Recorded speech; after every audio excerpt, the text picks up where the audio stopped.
ఎలా ఉన్నారు? బాగున్నారా?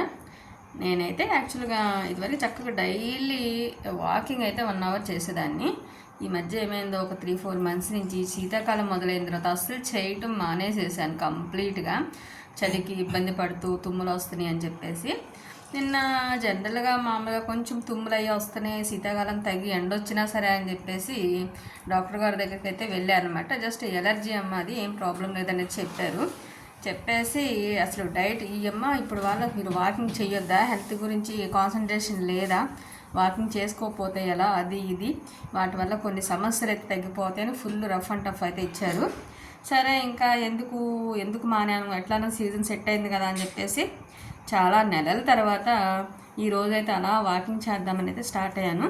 ఇప్పుడైతే ఆల్మోస్ట్ 5:15 అయితే అయిందనమాట. సో ఇంకా బయటకు వెళ్ళకపోతా మీకైతే ఈ సొద అయితే చెప్తున్నాను. పదండి బయటకు వెళ్దాం ఇంక స్లోగా. బయట ఇంకా చీకటిగానే ఉంది, అయితే వేసుకుందాం. మార్నింగ్ అయితే చల్లగానే ఉంటుంది కొంచెం.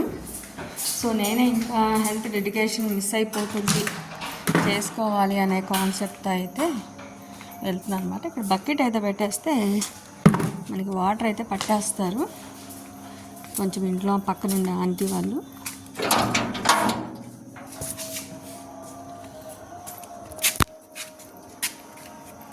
చూసారు కదా, ఫైనల్గా వాకింగ్కి అయితే స్టార్ట్ అయిపోతున్నాను.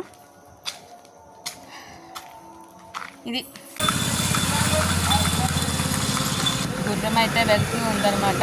నేనైతే వాకింగ్ చేస్తూ ఉన్నా నడుచుకుంటూ. ఇక్కడ దగ్గరలో అయితే ఇక ఆల్మోస్ట్ టైం అయితే అయిపోయింది.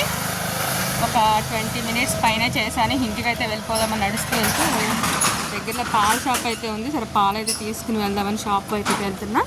వాళ్ళు కూడా ఇప్పుడే డోర్ అయితే తీస్తున్నారు. పాలు ఉన్నాయండి, ఇంకా వస్తాయా? సరే వెయిట్ చేస్తా, త్వరగా ఇవ్వండి. ఓకే, ఈరోజైతే ఇంకా వాకింగ్ ఫినిష్గా చేశాను మంచిగా. పాలైతే తీసుకుని వెళ్ళిపోతా. అలా టేక్ కేర్, బాయ్.